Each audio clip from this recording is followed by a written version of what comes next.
3D Eco vous est présenté par Piguet-Galland. Développez et transmettez votre patrimoine en toute sérénité. Banque Piguet-Galland.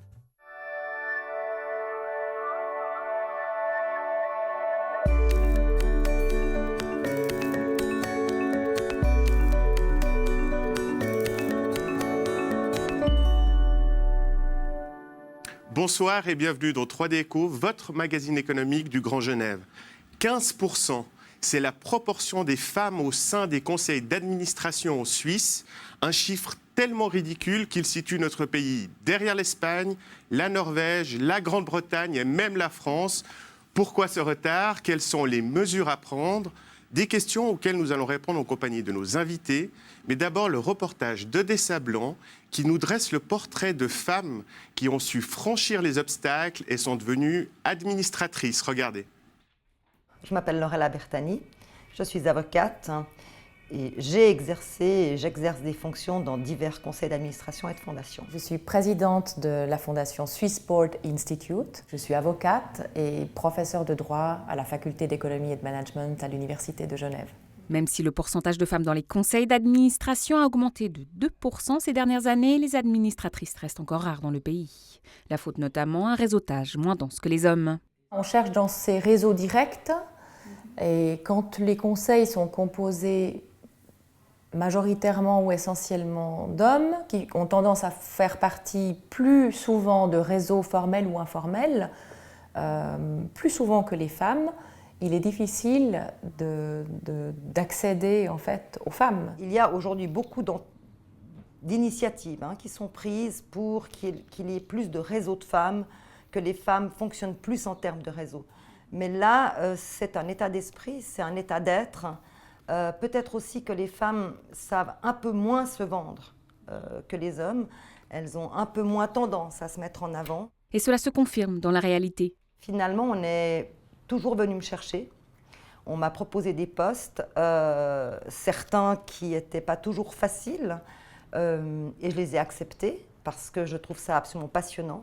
Ce qui se passe au sein d'un conseil est intéressant parce que l'idée, c'est de trouver des consensus pour le bien de l'entreprise. Et c'est en apportant plus de diversité et de mixité dans les compétences d'un conseil d'administration que les femmes peuvent tirer leur épingle du jeu.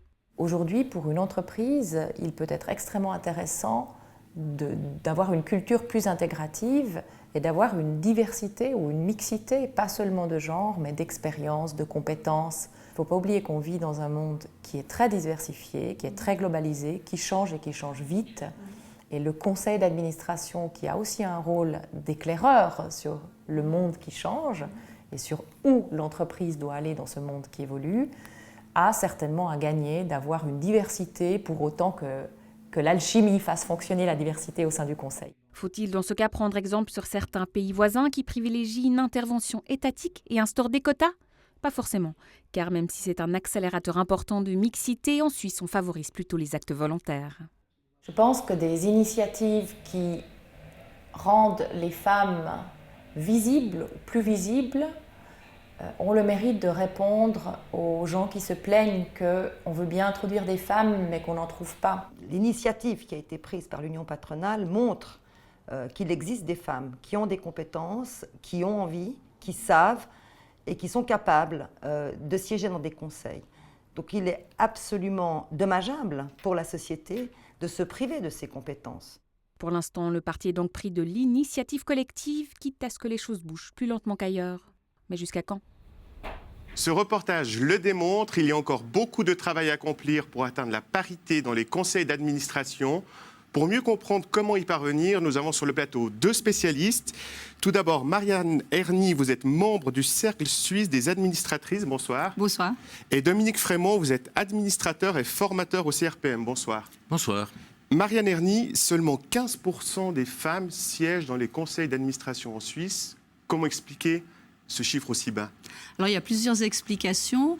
Une explication, la première qu'on cite toujours, c'est le fait que les femmes, une fois qu'elles ont été formées, diplômées, beaucoup d'entre elles ont des enfants. À ce moment-là, elles vont interrompre leur carrière et reprendre parfois partiellement, ce qui fait qu'elles sont aussi moins au poste dirigeant des entreprises. Et c'est souvent ces personnes-là qui ont dirigé une entreprise qui vont se retrouver ensuite dans les conseils d'administration. Ça, c'est une des raisons. L'autre raison, c'est que souvent les femmes, pour accéder à un poste, elles veulent être sûres de tout maîtriser. Et souvent, elles se disent « Ah ben non, non, je connais pas bien la finance, ou bien, donc je ne vais pas prendre ce risque ». Je dirais que c'est les deux écueils, les deux plus grands écueils, puis aussi toute la tradition. Les hommes ont fait partie de réseaux, bon, on parle souvent de l'armée, mais bien d'autres choses. Les femmes ont moins de réseaux. Et souvent, naturellement, lorsqu'on veut chercher quelqu'un pour renouveler un conseil d'administration, on va aller chercher un homme de façon un petit peu naturelle, et on essaie justement de casser cette tendance.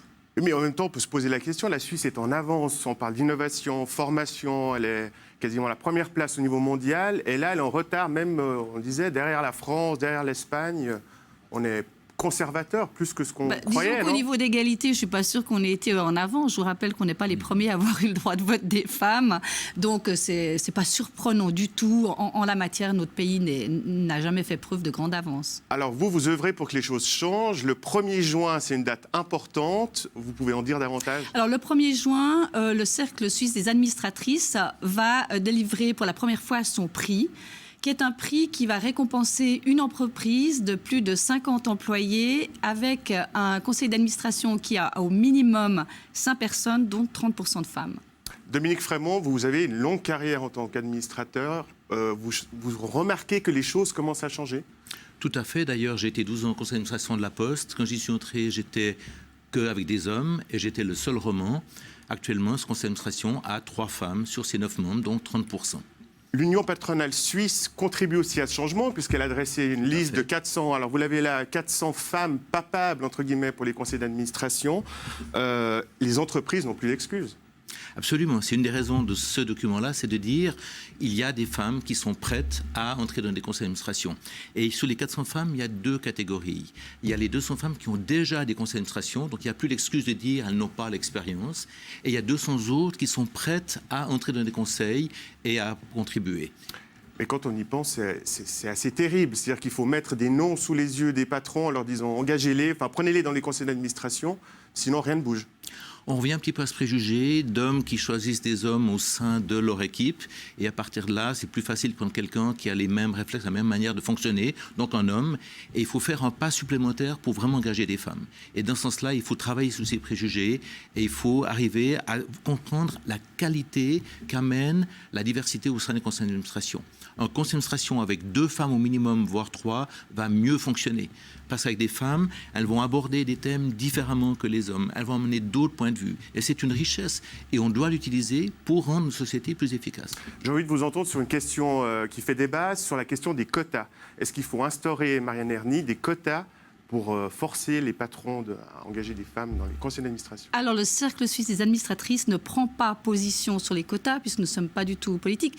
Moi, ce que je remarque, c'est depuis qu'on brandit les quotas, ça fait peur et ça fait bouger. Donc, dans ce sens-là, je trouve qu'en tout cas, en parler, ça ne fait pas de mal. La preuve, l'Union patronale vient de sortir, comme vous le dites, Dominique Frémont, cette fameuse liste avec 400 femmes, et nous nous en réjouissons.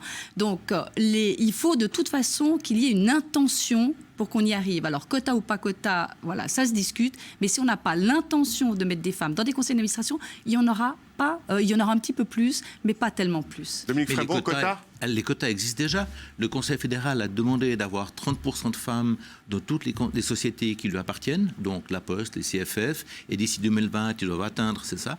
Le canton de Bâle a introduit des quotas aussi pour les conseils d'administration des sociétés qui appartiennent au canton. Donc c'est une réalité. Quelles sont les compétences requises pour être une bonne administratrice ou un bon administrateur, Marianne Erny?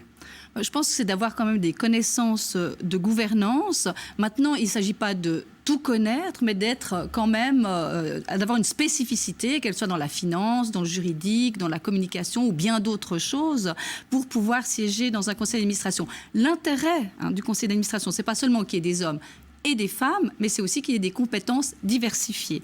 Donc là, homme ou femme, il n'y a aucune différence. Donc il faut de la mixité.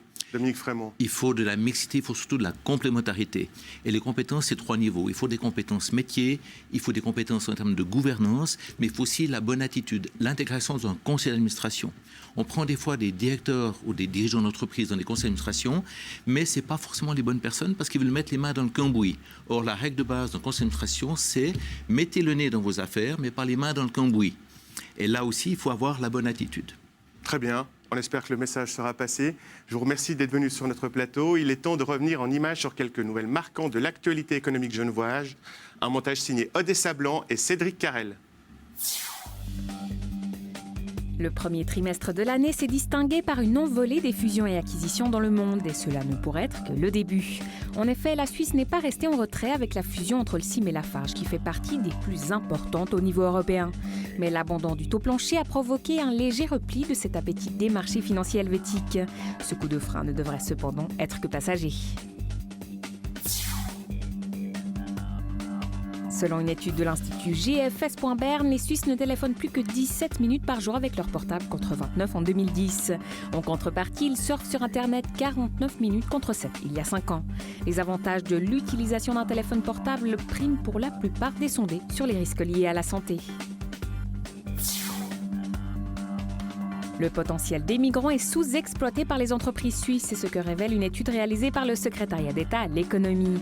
D'après les sondages menés, 2/3 des secteurs d'activité souffrent d'une pénurie de personnel qualifié pour un besoin actuel évalué à quelque 260 000 personnes. Or, seul le potentiel représenté par les femmes et les personnes d'un certain âge est avancé dans le débat.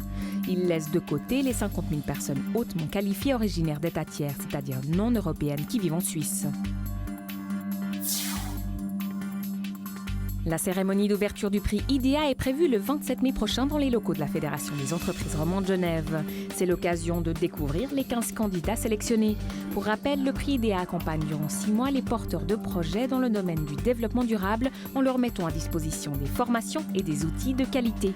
Plus d'informations sur www.prix-idea.ch. Nous sommes arrivés au terme de cette émission. Merci de votre fidélité et bonne soirée.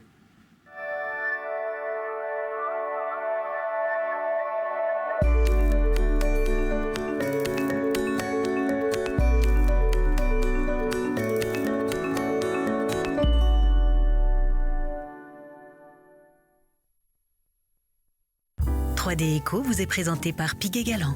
Développez et transmettez votre patrimoine en toute sérénité. Banque Piguet-Galland.